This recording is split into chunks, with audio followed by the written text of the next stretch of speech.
கிறிஸ்துவுக்கு பிரியமான தேவ ஜனமே, இந்த நாளிலுமாய் விசுவாசத்தின் அடிப்படைகளை குறித்து நாம் சிந்திக்க இருக்கிறோம்.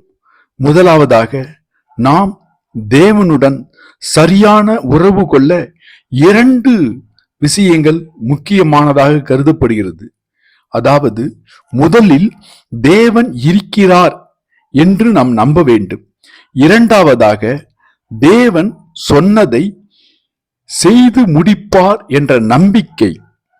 இந்த 2 அடிப்படை நம்பிக்கை இல்லாமல் ரட்சிப்பும் இல்லை, ஆசீர்வாதமும் இல்லை.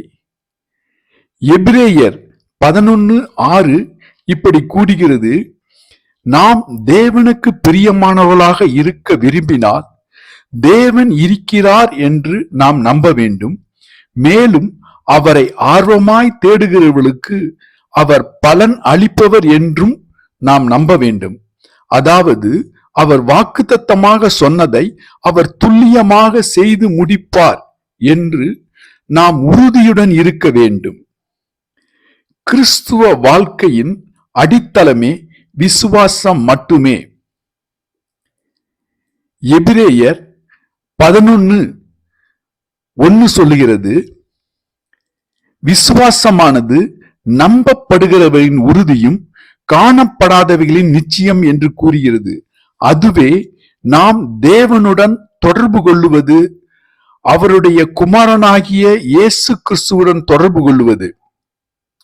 ஆனால் நமது வாழ்க்கையில் பலரும் தவறாக புரிந்து கொள்வது அல்லது மிகவும் சிரமப்படுவது இந்த நம்பிக்கையில்தான். நான் ஏன் தேவனை நம்ப முடியவில்லை?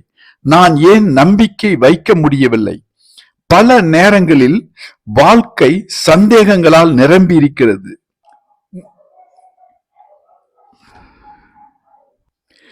இப்போது நாம் நம்பிக்கையில் நடக்க கற்றுக்கொள்வது, அதாவது விசுவாசித்து நடப்பது என்ற தலைப்பில் இந்த செய்தியை உங்களோடு பகிர்ந்து கொள்ள விரும்புகிறேன்.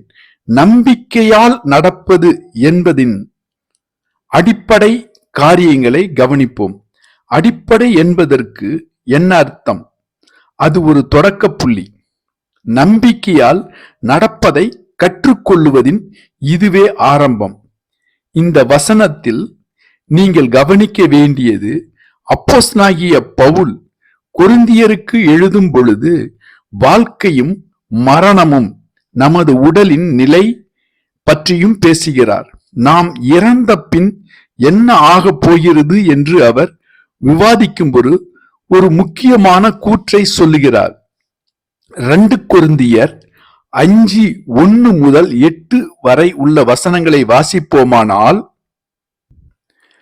பூமிக்குரிய கூடாரமாகிய நம்முடைய வீடு அழிந்து போனாலும் தேவனால் கட்டப்பட்ட கைவேலை அல்லாத நித்திய வீடு பரலோகத்தில் நமக்கு உண்டென்று அறிந்திருக்கிறோம்.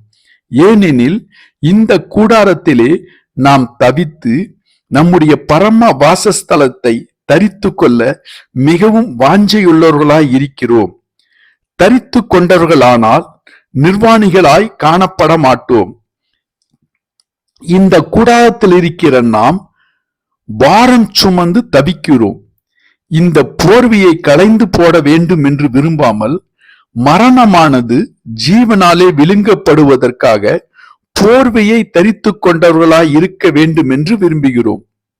இதற்கு நம்மை ஆயத்தப்படுத்துகிறவர் தேவனே.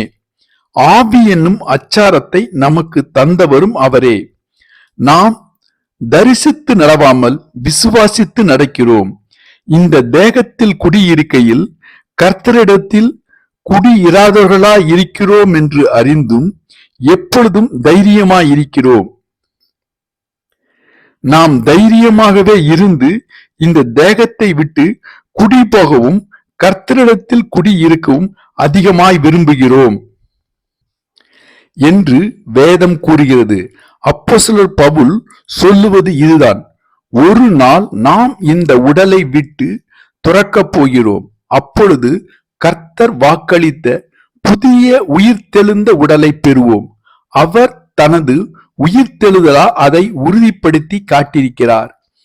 பவுல் கூறுகிறார், நமக்கு கிடைத்திருக்கும் சிறப்பான சுதந்திரம் என்னவென்றால், நாம் நம்பிக்கையில் வாழுகிறோம், நம்பிக்கையால் நடக்கிறோம். எனவே மரணம் பற்றி கவலைப்படுவதில்லை, மரணம் பற்றி அச்சப்படுவதில்லை, இந்த உடலுக்கு என்ன ஆகும் என்று சிந்திப்பதில்லை. ஏனெனில் நமக்கு கிடைத்திருக்கும் அற்புதமான வாக்குத்தத்தம் ஒரு உயிர்த்தெழுந்த உடல், ஒரு விண்ணக இல்லம். அவர் சொல்லுகிறார், எனவே நாம் பார்வையின்படி நடப்பதில்லை, உணர்ச்சிகளின்படி நடப்பதில்லை, மக்களின் அபிப்பிராயங்களின்படி நடப்பதில்லை, காரணங்களின்படி நடப்பதில்லை. நாம் எளிமையாக நம்பிக்கையின்படி நடக்கிறோம். இதுவே தேவனுடைய சித்தமும் நோக்கமும் திட்டமும் தான். நம்மில் ஒவ்வொருவரும் நம்பிக்கையின்படி நடக்க கற்றுக்கொள்ள வேண்டும். நான் உங்களுக்கு சில வரையறைகளையும் எடுத்துரைக்கிறேன். சில விஷயங்களை குறித்து கொள்ளுமாறு விரும்புகிறேன். அதை மிக எளிதாகவும் தெளிவாகவும் விளக்க விரும்புகிறேன். ஏனெனில் பைபிள் நம்பிக்கையை பற்றி சொல்லுவது என்ன என்பதை நம் வாழ்க்கையில் புரிந்து கொள்ள வேண்டும். உலகம் சொல்லுவது அல்ல. இப்போது நம்பிக்கை மற்றும் நம்புகிறேன் என்ற சொற்களை நினைத்து பாருங்கள். நம் கலாச்சாரத்தில் இன்று பலர் நான் இதை நம்புகிறேன் என்று சொல்லுகிறார்கள், நான் ஒரு விசுவாசி என்றும் சொல்லுகிறார்கள். ஆனால் அவர்கள் சொல்லுவது எல்லாம் உண்மையான விசுவாசம் என்று அர்த்தம் கொள்ள முடியாது. எனவே சரியான சொல் நம்பிக்கை. அதாவது நான் என் நம்பிக்கையை அவர் மேல் வைக்கின்றேன், நான் எனது வாழ்நாளையே அவருக்கு ஒப்படைக்கிறேன். நம்புகிறேன் அல்லது நம்பிக்கை என்ற வார்த்தைகள் கிரேக்கத்தில் உள்ள 3 முக்கிய வார்த்தைகளோடு, அதாவது அன்பு, சேவை, நம்பிக்கை தொடர்புடையவை.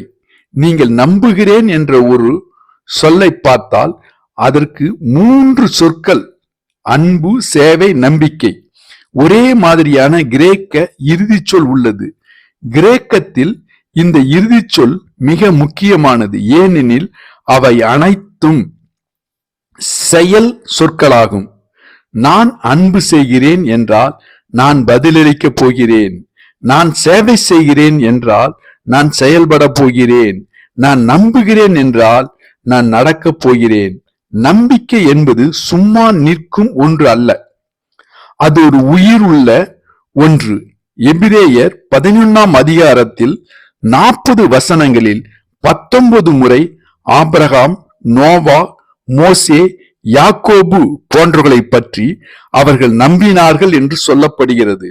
ஆனால் அவர்கள் நம்பியது அவர்கள் உலகத்தை ஜெயித்தார்கள் என்று வேதம் சொல்லுகிறது. ஆனால் புதிய ஏற்பாட்டில் எங்கு பார்த்தாலும் யாராவது நம்பினால் அல்லது தேவனை நம்பி ஒப்படைத்தால் அது எப்போதும் செயலுடன் இணைந்து, ஆம் நான் நம்புகிறேன் என்று சொல்லிக்கொண்டு எதுவும் செய்யாமல் நிற்கும் விசுவாசம் அல்ல. உண்மையான விசுவாசம் மனிதனின் மனத்தையும் சித்தத்தையும் அசைத்து செயலில் ஈடுபடுத்துகிறது. ஆகையால் நாம் சர்வ வல்லமையுள்ள தேவனை நம்பி நம் வாழ்க்கையை ஒப்படைக்கும் பொழுது நிச்சயமாக ஏதாவது நடக்கும். செயல் இல்லாத விசுவாசம் பைபிள் விசுவாசம் அல்ல, அது ஒரு விருப்ப நினைவு மாதிரிதான். ஆனால் செயலில் வெளிப்படும் விசுவாசம் வாழ்க்கையை நிச்சயமாக மாற்றும். நான் நம்புகிறேன் தேவாலயம் திறந்திருக்கும் அல்லது இந்த மாதிரியான விஷயங்களை பற்றி நாம் பேசவில்லை. நாம் பேசுவது பைபிள் விசுவாசத்தை பற்றியது. நாம் பேசுவது விசுவாசம் ஒரு அர்ப்பணிப்பு, நித்திய விஷயங்களுக்கான நம்பிக்கை பற்றியது. சரி, அப்படி என்றால் விசுவாசம் என்றால் என்ன? நீங்கள் இதை போல சொல்லலாம், விசுவாசம் என்பது எங்கள் தேவன் அவர் சொன்னபடி அவர் யார் என்பதில் உறுதியான நம்பிக்கை, மேலும் அவர் சொன்னதை அவர் கண்டிப்பாக செய்வார் என்பதில் உறுதியான நம்பிக்கை. அது தேவனுடைய சித்தமும் நோக்கமும் திட்டமும் நாம் விசுவாசத்தினால் வாழ வேண்டும் என்பதே. அப்போஸ்தலர் பவுல் இவ்வாறு சொல்கிறார், நாம் விசுவாசத்தினால் நடக்கிறோம். அவர் அதனால் என்ன சொல்ல விரும்பினார்?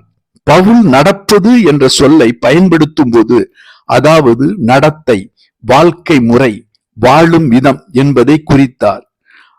அதாவது இவ்விதம்தான் நாம் நம் வாழ்க்கையை நடத்த வேண்டும் என்பதை கூறினார். அவர் பல்வேறு சந்தர்ப்பங்களில் உடலில் அல்ல, ஆவியினால் நடக்க வேண்டும், அன்பில் நடக்க வேண்டும், ஆவியில் நடக்க வேண்டும். இதனால் அவர் சொன்னது, விசுவாசம் என்பது ஒரு வாழ்க்கை முறையாக இருக்க வேண்டும் என்பதே. ஒருவர் உங்களிடத்தில் வந்து, நீங்கள் விசுவாசத்தினால் வாழ்கிறீர்களா என்று கேட்டால் எத்தனை பேர் உண்மையாக ஆம் என்று சொல்லுவீர்கள்? பெரும்பாலும் பலர் நாம் விசுவாசத்தினால் வாழ்கிறேன் என்று சொல்லக்கூடும். ஆனால் நீங்கள் சொல்ல விரும்புவது, பெரும்பாலும் விஷயத்தில் நடக்கிறேன், சில சமயம் மட்டும் செய்கிறேன், அல்லது சில விஷயங்களில் தேவனை முழுமையாக நம்புவதற்கு சிரமமாக இருக்கிறது என்பதாக இருக்கலாம். ஆனால் அதனால் நீங்கள் விசுவாசத்தினால் வாழ்வதில்லை என்று அர்த்தம் அல்ல. அதை பற்றி தொடர்ந்து நாம் பார்ப்போம். இங்கே நாம் கவனிக்க வேண்டியது, அப்போஸ்தலர் பவுல் சொல்லுவது, நாம் விசுவாசத்தினால் நடக்கிறோம், பார்வையினாலோ உணர்ச்சியினாலோ அல்ல. இப்பொழுது பெரும்பாலானவர்கள் விசுவாசத்தினால் அல்ல, பார்வையினாலும் உணர்ச்சிகளினாலும் காரண கருத்தினாலும் நடக்கிறார்கள். நான் இதை யோசித்து பார்த்தேன், எனவே இதை நான் செய்கிறேன் என்று முடிவெடுக்கிறார்கள். இதில் பெரும்பாலும் தேவன் வெளியேற்றப்பட்டு விடுகிறார். சில நேரங்களில் தேவன் சேர்க்கப்பட்டாலும் அது இப்படிப்பட்ட முறையில் இருக்கும். அதாவது, நான் நினைப்பது, எனவே நான் இதை செய்வேன், ஆண்டவரே நீர் எனக்கு உதவ வேண்டும். ஆனால் உண்மையான விசுவாசம் அல்ல. மாறாக, கர்த்தாவே நீர் என்னை செய்ய சொல்லுவது என்ன? உமது சித்தம் என்ன?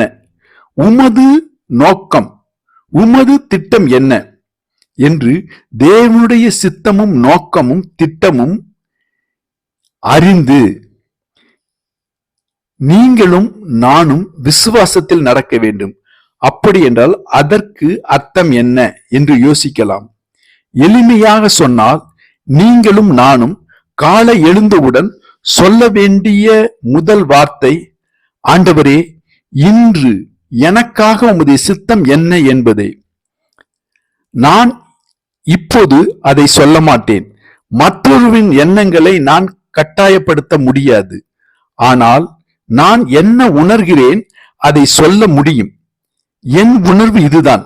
நான் காலை எழுந்ததும் முதலில் நினைக்க விரும்புவது என்னவென்றால், அதற்காக என் அப்பா, ஏனெனில் நீங்கள் அறிந்திருப்பீர்கள், முழு நாளும் நான் முடிவுகள் எடுத்து மக்களை சந்தித்து ஆண்டவரால் எனக்கு அழைக்கப்பட்ட பணிகளை செய்ய போகிறேன். எனவே நான் என் கண்களை திறக்கும் போது அல்லது சுயமாக சிந்திக்க ஆரம்பிக்கும் போது கூட, இன்று நான் என் அப்பாவுடன் நடப்பது அவசியம் என்பதை நான் அறிவேன். இன்று நான் ஒவ்வொரு விஷயத்திலும் அவரை நம்பி அவரில் சார்ந்திருக்க வேண்டியிருக்கும். ஆகவே நான் தினத்தை தொடங்க விரும்ப வேண்டிய இடம் என் அப்பாவுடனான உறவு. அவர் என் உறவை உறுதிப்படுத்துவதும் ஒற்றுமையையும் ஒன்றுமையையும், அவர் மீது என் அன்பையும் பக்தியையும் உறுதிப்படுத்துவதும் தான் என் நோக்கம்.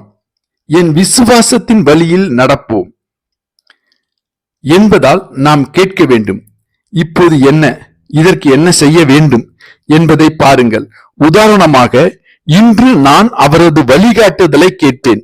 அவர் எனக்கு என்ன சொல்கிறார்? உன் முழு மனதோடும் ஆண்டவரை நம்பு. உன் அறிவிற்கு ஆதரவாக முயற்சிப்பவராக இருக்காதே. உன் அனைத்து வழிகளிலும் அவரை சார்ந்து அவரை அங்கீகரித்து வாழ வேண்டும். அப்பொழுது அவர் உன் பாதையை நேர்த்தியாக செய்வார். நான் நன்றி சொல்ல விரும்புகிறேன். நான் பெற்றுள்ள அந்த அற்புதமான வாய்ப்பு மற்றும் அற்புதமான வாக்குறுதிக்காக ஆண்டவருக்கு எப்பொழுதும் நாம் நன்றி சொல்ல வேண்டும். இது என்ன பொருள் என்பதை பொறுத்தவரை, இன்று விசுவாசத்தின் வழியில் நடப்பது என்றால் என் வாழ்க்கையின் ஒவ்வொரு அம்சத்திற்கும் அவரது மனதையும் இருதயத்தையும் வழிகாட்டுதலையும் நாட வேண்டும் என்பதுதான். சில விஷயங்களுக்காக அல்ல, அனைத்திற்கும் நீங்கள் எதிர்பார்க்க வேண்டும். விசுவாசத்தின் வழியில் நடப்பது என்பது சில நேரங்களில் மட்டும் செய்யும் காரியம் அல்ல, எப்போதும் நடப்பதாகும். விசுவாசத்தின் வழியில் நடப்பது என்றால் நான் எவ்வாறு சார்ந்து நம்புவேன் என்பதுதான். நான் பரலோக தந்தையை முழு நாளும் என் வழிகாட்டியாக நம்பி அனைத்து தேவைகளையும் அவர் பூர்த்தி செய்வார் என்று நம்புவேன். அப்போது ஒவ்வொருவருக்கும் தேவைகள் இருக்கும். சரி, சில தேவைகளை நாம் தான் பூர்த்தி செய்ய வேண்டும். ஆனால் யார் சொல்கிறார்கள்? அது கடவுள் உங்கள் அனைத்து தேவைகளும் கிறிஸ்துவுக்குள் பூர்த்தி செய்வார் என்று வேதம் சொல்கிறது. ஆகவே நான் இன்று என் தேவைகள் ஒவ்வொன்றிற்கும் அவரை நம்பி சார்ந்திருப்பேன். நீங்கள் பார்த்திருக்கிறீர்களா? நான் விசுவாசத்தின் வழியில் நடப்பேன் என்றால் ஒவ்வொரு விஷயத்திலையும் அவரை சார்ந்திருக்க வேண்டும். நான் அவரை நோக்குவேன். அவர் என் அப்பா, என் தேவைகளை பூர்த்தியாக்கப்படும் என நம்புவேன். நான் அவருக்கு நன்றி சொல்லும். என் தவறுகள் மற்றும் பொழுதுபோக்கு வழியில் நான் விழுந்தாலும் அவரை பொறுத்தவரை என் பாவங்களை மன்னிப்பார் என்று நான் நம்புவேன். அவர் என் பாவங்களை மன்னித்து வாழ்க்கையில் முன்னேற செய்வார் என்று நம்புவேன். நான் ஒவ்வொரு உறவுக்கும் அவரை நம்புவேன். நான் சொல்ல வேண்டியவை, நினைவில் வைத்துக் கொள்ள வேண்டியவை, நான் எதிர்கொள்ளும் கடுமையான சூழலுக்கு என்ன செய்ய வேண்டும் என்று நான் உடனடியாக அறியாத சூழ்நிலைக்கு அவரை நம்புவேன். விமர்சனத்திற்கு எவ்வாறு பதிலளிக்க வேண்டும், பாராட்டுக்கு எப்படி பதிலளிக்க வேண்டும் என்பதற்கும் அவரில் நான் நம்புவேன். மற்றொரின் தேவைகளில் திடீரென்று நான் பங்கு பெற வேண்டியவை என்றால் அவரில் நம்புவேன். அவர் எனக்கு என் வாழ்க்கையில் கிறிஸ்து செய்தியை சாட்சியாக பகர வேண்டி இருந்தால் அவர் வழிகாட்டும் ஆவியால், அவரின் வழிகாட்டுதலால் நான் நன்றாக செய்யுவேன் என்று நம்புவேன். இன்று யாரையும் பிரமிப்படைய செய்ய முயற்சிக்காமல் யாராவது வாழ்க்கையில் உண்மையான தாக்கத்தை ஏற்படுத்துவேன் என்று நம்புவேன். அதனால் அவர்கள் என்னைப் போல அந்த இயேசு கிறிஸ்துவை அறிய விரும்புவார்கள். இன்று நான் அவரில் நம்புவேன். எதிர்காலத்தின் நிச்சயத்தை குறித்து நான் கவலைப்பட வேண்டியதில்லை என்ற விதமாக நான் அவரை நம்புவேன். நான் காலையில் எழும்போது நான் அன்புள்ள அப்பாவின் கைகளில் எழுகின்றேன், என்னை ஒப்படைக்கிறேன். இயேசு கிறிஸ்து முழுமையாக அவருடைய பாதுகாப்பில் நான் முழுமையாக என்னை ஒப்படைக்கிறேன் என்று நம்ப வேண்டும். ஒவ்வொரு நாள் காலை எழும்போதும் என் பிரச்சனைகளை அனைத்தும் நிரந்தரமாக தீர்த்து வைக்கக்கூடியவர் அவர் என்பதை நான் அறிவேன். ஆகவே விசுவாசத்தின் வழியில் நடக்க வேண்டும் என்றால் என் சிந்தனைகளில் இயேசு கிறிஸ்து பிரதானமாக இருக்க வேண்டும். இயேசு கிறிஸ்து என் முடிவுகளை கட்டுப்படுத்தி என் ஒவ்வொரு செயலிலும் முன்னிலை வகிக்க வேண்டும். பெரும்பாலானவர்கள் அவர்கள் வாழ்க்கையை உலகத்தின் மையம் என்று நினைக்கிறார்கள். எல்லா நிகழ்வுகளும் அவர்களை சுற்றியே நடக்க வேண்டும் என்று நினைக்கிறார்கள். ஆனால் உண்மையில் எப்படி இருக்கிறது என்பதாவது, எடுத்துக்காட்டாக இது இயேசு கிறிஸ்துவை குறிக்கிறது. நமது வாழ்க்கை எவ்வாறு நடக்கிறது என்றால், நாள்தோறும் நடைபெறும் சம்பவங்கள் எவ்வாறானாலும் அனைத்து வாழ்க்கையும் தேவகுமாரனாகி இயேசு கிறிஸ்துவை சுற்றியே சுழல்கிறது. ஏனெனில் அவர் நமது வாழ்க்கையின் மையத்தில் இருக்கிறார். இயேசு கிறிஸ்துவை உங்கள் தனிப்பட்ட இரட்சகராக நம்பினால், பைபிள் சொல்லும் விதமாக இயேசு உங்கள் வாழ்க்கையில் பரிசுத்த ஆவியின் அதிகாரத்துடன் வாழச் செல்கிறார். அதனால் அவர் அங்கு இருக்கிறார். கடவுள் பரிசுத்த ஆவியை நம் வாழ்க்கையில் ஏன் அனுப்பினார்? அவர் நம் வாழ்வில் செய்வது என்ன? உங்கள் மற்றும் என் வாழ்க்கையில் ஒவ்வொரு நாளும் விசுவாசத்தின் வழியில் நடக்க நம்மை சாத்தியப்படுத்துகிறார். அவர் ஒவ்வொரு முடிவிலும் ஒவ்வொரு உறவிலும் கலந்து கொள்ள விரும்புகிறார். பிரச்சனைகள், சோதனைகள், ஒழுக்க சிரமங்கள், கடுமைகள், மனவேதனைகள் என வரும் அனைத்து பிரச்சனைகளும் அவர் நம்மோடு இருக்கிறார். அவர் நம்முடன் எப்பொழுதும் இருப்பார். நமது அப்பா, நமது கடவுள் எப்போதும் நம் வாழ்க்கையில் ஒவ்வொரு சூழலிலும் ஒவ்வொரு தேவையிலும் அவர் இருக்கிறார். அவரை சார்ந்து நாம் வாழ வேண்டும் என்ற உறுதியான நம்பிக்கை நமக்கு வேண்டும். இதுதான் விசுவாசத்தின் அடிப்படை. விசுவாசத்தின் வழியில் நடப்பது என்றால் முழுமையாக ஒப்படைத்து அந்த நிலையில் நடப்பதே. அவரின் முழு கட்டுப்பாட்டில் இருக்கிறோம் என்று நம்பி நடப்பதே. நாம் ஒப்படைத்துக் கொள்வது பற்றி பேசும்போது பெரும்பாலானோர் நினைக்கும் விதம், நான் இதை அவரிடம் கொடுக்கிறேன், அதை அவரிடம் கொடுக்கிறேன், இதை நான் கவனிப்பேன், இந்த பக்கம் நான் கவனிப்பேன். ஆனால் உண்மையில் அவர் மீது நம்பிக்கை வைத்து முழுமையாக ஒப்படைத்தால் அவர் என் வாழ்க்கையின் ஒவ்வொரு விஷயத்திலும் அணுகி முழுமையாக என்னை ஆட்கொண்டு நடத்துவார். ஒரு வாழ்க்கை சூழல் நீங்கள் நேர்ந்தால் உங்கள் முதல் பதில் என்ன? கடினமான சூழ்நிலை வந்தால், அப்பா எனக்கு நீங்கள் தேவையானவர், நான் உங்களை நம்புகிறேன் என்று சொல்வீர்களா? அவர் நமக்குள் வாழ வேண்டும் என்று விரும்பும் விதம் எவரும் நமக்கு பிரார்த்தனை செய்ய நினைவூட்ட வேண்டிய அவசியமில்லை. ஏனெனில் அவர் நம்முடன் இருக்கிறார், நம்மை வழி நடத்துகிறார். எனவே எந்த ஒரு காரியமும் நமக்கு நாம் நினைவூட்ட வேண்டிய அவசியமே இல்லை. யாரும் நம்மை நீங்கள் பிரேயர் பண்ணினீர்களா என்று கேட்க வேண்டிய அவசியமில்லை. ஏனென்றால் அவர் நம்முடன் இருக்கும்போது இது ஒரு இயல்பான வாழ்க்கையாக மாறிவிடும். எந்த சூழ்நிலையும் எதிர்கொள்ள நாம் பழகி விடுவோம். அப்பா என்ன செய்ய சொல்வதை நான் செய்ய வேண்டும்.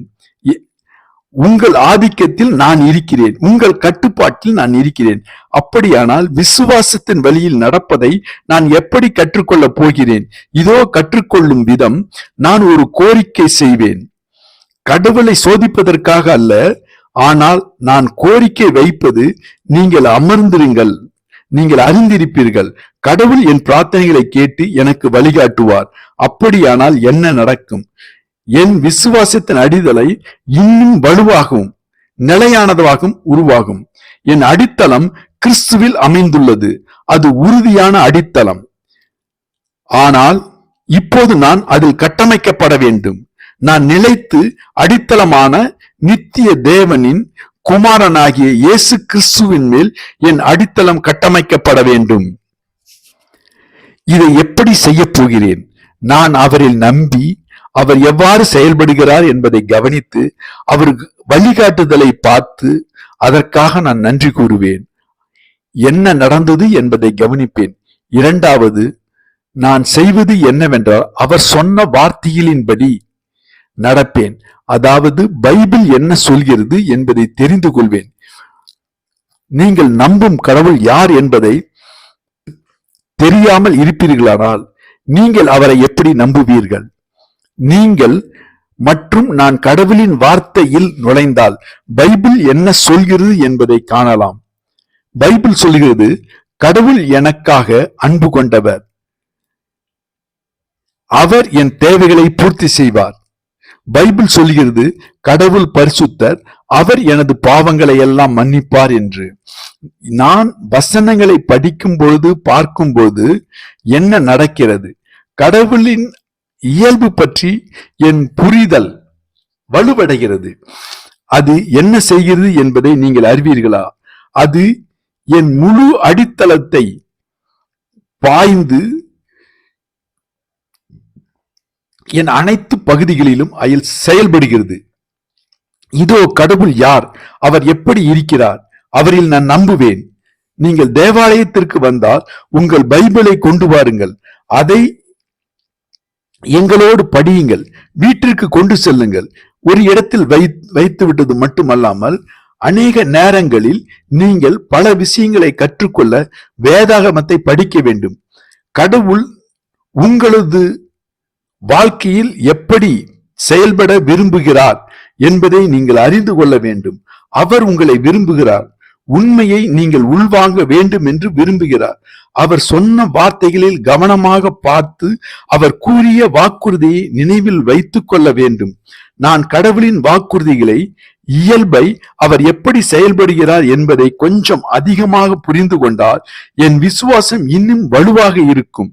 ஆகவே நான் விசுவாசத்தின் வழியில் நடப்பதை கற்கப் போகிறேன். அந்த கோரிக்கையவே செய்வேன். என்ன நடக்கும் என்பதை பார்ப்பேன். எடுத்துக்காட்டாக, அவர் என் பிரார்த்தனைக்கு பதில் அளிக்கவில்லை எனில் ஆண்டவர் எனக்கு வேறொரு சிறந்ததையே நினைத்திருக்கிறார் என்பதை நான் பார்ப்பேன். அதற்காக நன்றி கூறுவேன்.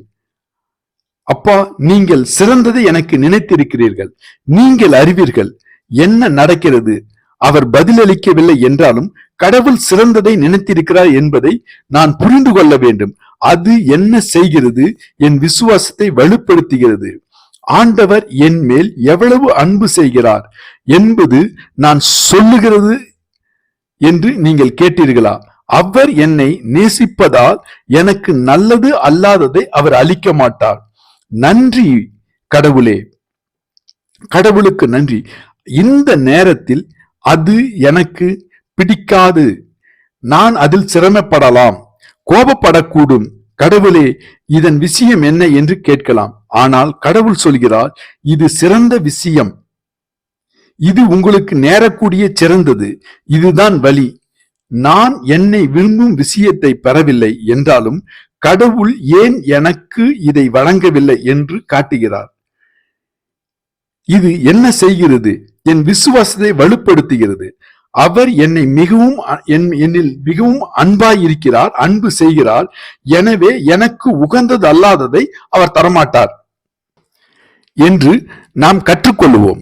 நாம் தவறுகிறோம், விழுகிறோம், பிழைக்கிறோம். ஆனால் நாம் என்ன செய்கிறோம் என்பதை பாருங்கள். விசுவாசத்தின் வழியில் நடக்க கற்றுக்கொள்ள வேண்டுமானால் சில விஷயங்களை நீங்கள் நினைவில் வைக்க வேண்டும்.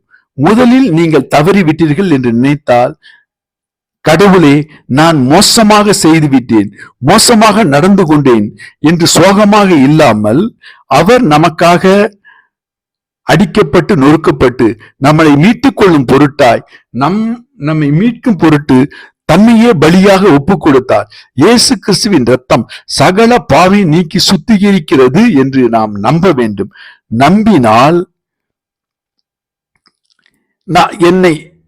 அவருக்கு நான் நம்பிக்கை இல்லாதவனாக நடந்து கொண்டேன் என்று நீங்கள் மனம் வருந்தாமல் அவருடைய வார்த்தைகளை நம்பி அவரை ஏற்றுக்கொண்டு உங்கள் பாவத்துக்கு மன்னிப்பு கேட்பீர்களானால் உங்களுக்குள் ஒரு மன நிறைவு உண்டாகும். கவனமாக இருக்க வேண்டும். நாம் அனைத்து விஷயங்களும் தவறுகிறோம், தோல்வி அடைகிறோம். இந்த நேரத்தில் கடவுளே, இனி என்ன நடக்கும் என்று சொல்லாமல் இதை குறித்து நாம் கவலைப்பட வேண்டியதில்லை. ஏனென்றால் நம்மை மன்னித்து அரவணைத்து வழிநடத்தக்கூடிய கர்த்தர் உங்களோடு இருக்கிறார். உங்களுடைய எந்த பாவமாய் இருந்தாலும், எந்த அருவருப்பான காரியங்களாய் இருந்தாலும் அவர் உங்களை பரிசுத்தப்படுத்தி அணைத்துக் கொள்ள சித்தமாயிருக்கிறார். உங்கள் தவறுகளையே நோக்கி பார்க்கக்கூடிய தேவன் அல்ல அவர். அவர் மன்னிக்கிற தேவன், அரவணைக்கிற தேவன், வழி நடத்துகிற தேவன். எனவே நாம் அவரை அறிந்து கொண்டு அவர் எந்த சூழ்நிலையும் நம்மை கைவிடப்படவில்லை என்பதை நாம் புரிந்து கொள்ள வேண்டும். விசுவாசத்தின் வழியில் நடக்க நாம் கற்றுக்கொண்டு நாம் செயல்பட வேண்டும். நான் எவ்வளவு தடைகளை சந்திப்பேன் என்பது முக்கியமல்ல, எவ்வளவு காரியங்களில் நான் வீழ்கிறேன், வாழ்கிறேன் என்பது முக்கியமல்ல. நான் விழும்போது என்ன செய்கிறேன் என்பதுதான் முக்கியம். அவரது மன்னிப்பும் சுத்திகரிப்பும் அறிந்து நாம் கடவுளுக்கு நன்றி சொல்ல வேண்டும். என் சந்தேகங்கள், பயங்கள், பதட்டங்கள், கவலைகள் அந்த சூழ்நிலையில் அவர் என் மேல் காட்டிய அன்பிற்கு நன்றி. என்னை பற்றி போதும் அளவு அன்பு செலுத்தி அவர் தொடர்ந்து என்னோடு இருப்பதற்காய் நன்றி. அப்படியானால் நாம் என்ன செய்வோம்? அவர் நம்மை கைவிட மாட்டார் என்று நாம் நம்ப வேண்டும். கொஞ்சம் கொஞ்சமாக நாம் அந்த நம்பிக்கையில் வலுவட வேண்டும். நாளுக்கு நாள் அவர் மீது நடக்கும் நம்பிக்கையின் போது வாரத்திற்கு வாரம், மாதத்திற்கு மாதம், வருடத்திற்கு வருடம் நாம் அந்த நம்பிக்கையில் வலுவடைய வேண்டும்.